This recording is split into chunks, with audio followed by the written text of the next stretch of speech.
I work at a zoo for monsters. Entry 1. I work at a zoo.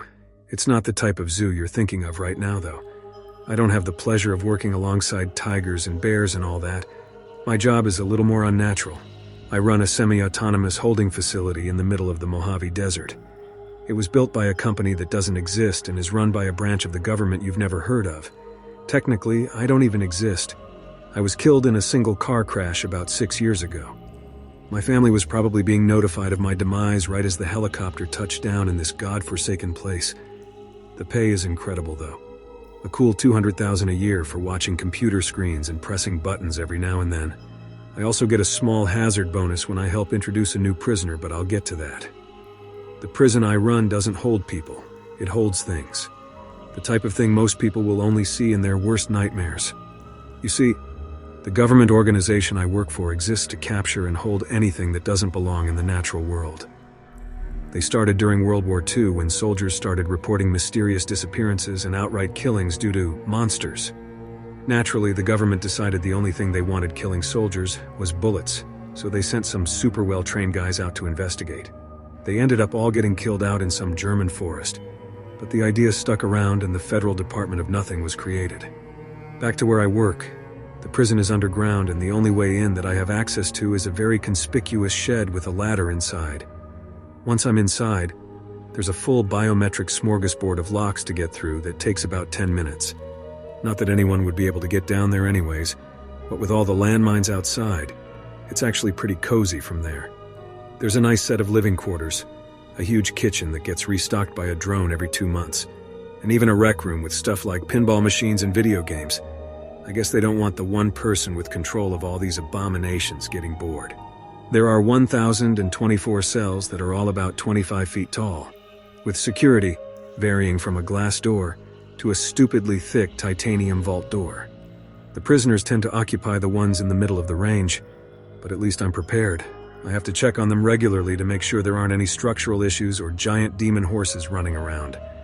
I technically have a level of personal protection that I'm supposed to bring with me, but I normally don't, if only because it takes a while to put on. They're organized into 4 corridors, numbered by the level of caution required by me when entering. Number 1 has creatures that are pretty much harmless. They might bite or scratch, but they aren't objectively dangerous. Number 2 has creatures that are kind of dangerous. They could kill me if I let them, but I could probably fight any of them off easily. I still bring a pistol just in case. Number 3 is where it starts to get bad. These guys could kill me in a fair fight. That's why I put on a bunch of ballistic armor and get a nice big gun out when I go in there. Number 4 is the worst. The creatures in there could kill me either before I could react, or without me being able to do anything about it. I don't even bother with the guns and armor in there, because it wouldn't make much of a difference anyway. And they're super heavy. The monsters are actually kind of fun to talk about. There's a lot of them, so they can't all get a mention, but the ones I will talk about are real doozies anyways. They normally arrive in an unmanned cargo helicopter, and I have to open the cargo hatch in the roof of Corridor 1. Instead of building 4 doors above ground, I guess they decided it would just be easier for me to forklift everything around. From there, the documents attached to the mess of steel and cement tell me what it is and where it goes. I usually grab the forklift and put them in the closest open slot in their corridor. The transfer process is fairly simple. The cage plugs into the cell like a power socket and secures itself with electromagnets. I wish there was some big dramatic lever on the back that would open the door and release the beast, but it's just an inconspicuous little button. The door opens and the creature is forced into the cage somehow. I guess I've never seen the inside of one of them. Then I reset the doors, unplug the cage, and send it back up to the helicopter.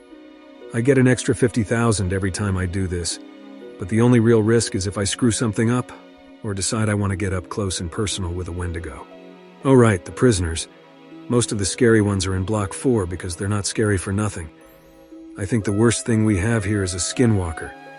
A bunch of high school kids got slaughtered at some camp slasher style a couple years ago. The guys that went out there brought Skinny back. I just call him Skinny since it's shorter and it's actually pretty appropriate.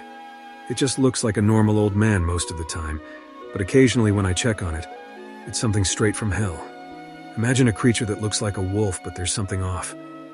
Like the way its snout is constantly shifting in space like a projection, or the unnatural hue of its eyes. It just looks horrifying and words really don't do it justice. It could easily rip me to shreds, but the scariest part is that it can talk. It talks to me through the camera in its cell. It likes to talk about my wife. Not that I've told it anything about her, or anything at all for that matter. Any form of contact between me and a creature is strictly forbidden.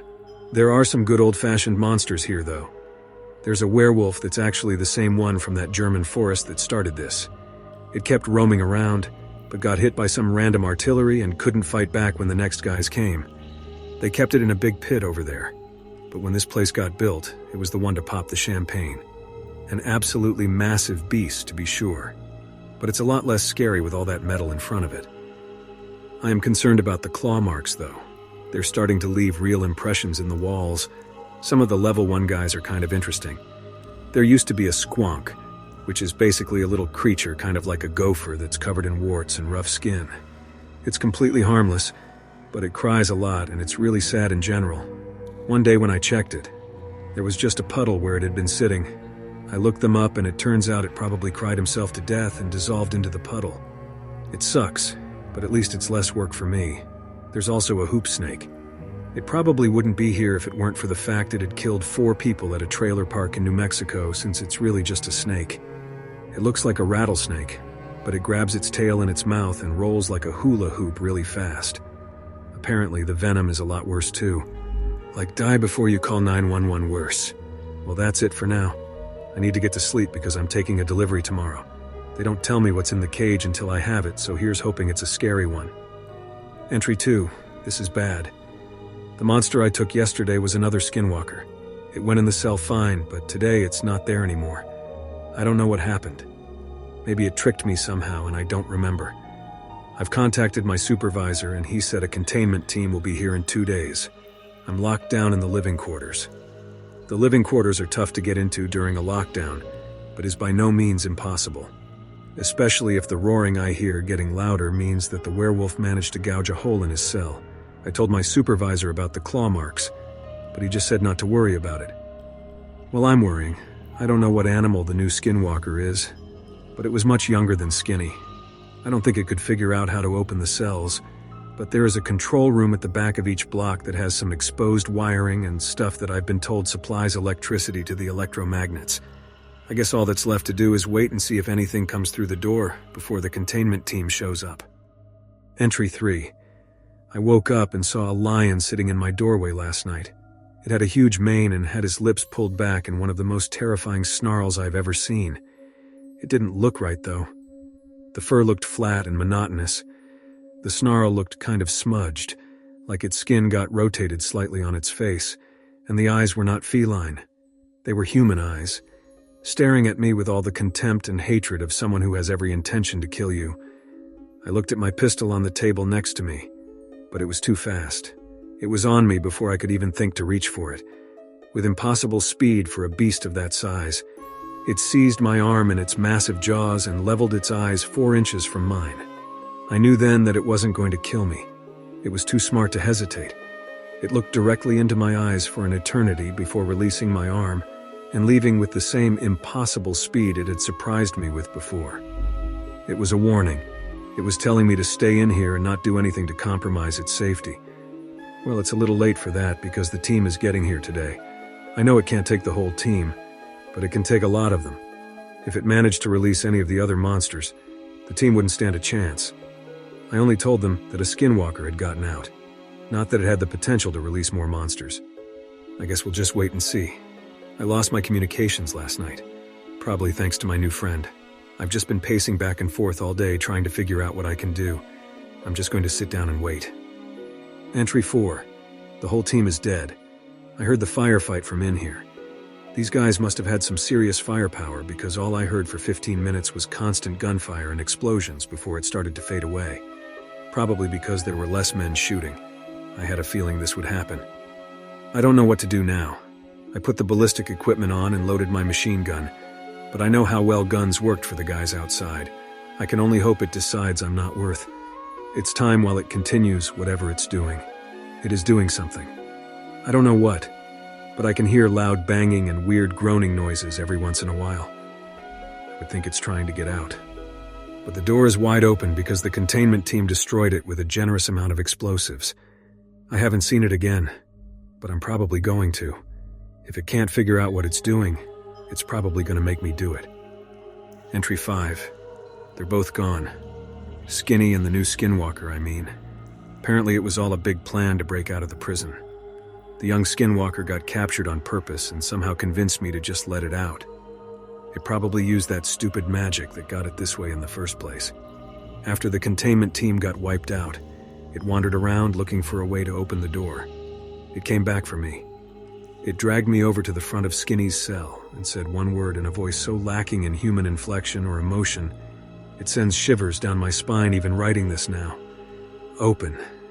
That's when I figured all of this out. I looked at the control room at the back and said to try cutting the cables in there.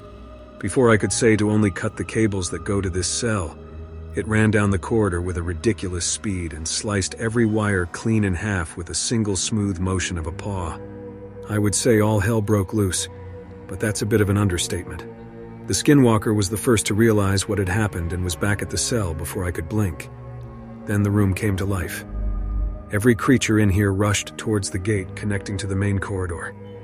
As they ran, they were biting, kicking, and scratching at each other mercilessly. By the time the massive death and fury neared the gate, several of them were bleeding to death or already dead on the ground. The only two left to reach the gate were the werewolf and a chupacabra. Chupacabras aren't really what people think they are. All the stories describe them as a wild dog that just likes blood. In reality, they're more like a coyote with 8 long spider legs. They have razor-sharp claws at the end, and they're almost as fast as the skinwalker was. They don't like blood, they need it. The two abominations reached the gate and turned to face each other. The werewolf let out a deafening roar of fury, and the chupacabra started shrieking. I thought they were yelling at each other. But then the werewolf slumped to the ground and the chupacabra followed suit, its shrieking getting louder and louder until cutting off suddenly. I watched in horror as the skinwalker strutted back towards us with blood dripping from its permanent snarl.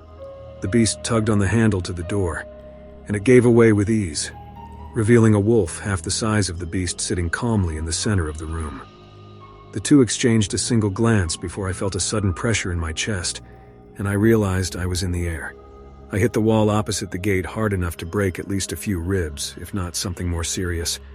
They both stared at me with an emotion in their eyes I couldn't discern and made a break for the gate. The lion was noticeably slower than before, but it was probably just keeping pace with Skinny. The gate was no match for the beasts, and by the time I finally remembered to breathe, they were gone. After throwing up out of fear, relief and pain combined, I pulled off my ballistic gear there in the corridor and struggled my way back to the office to see if I could get the word out that the team had been slaughtered and 2 skinwalkers were free. I was right about the broken ribs, and I got a concussion on top of that. The communications were still down, so I did the only thing I could. I turned on the TV and waited for them to realize the first team never came back.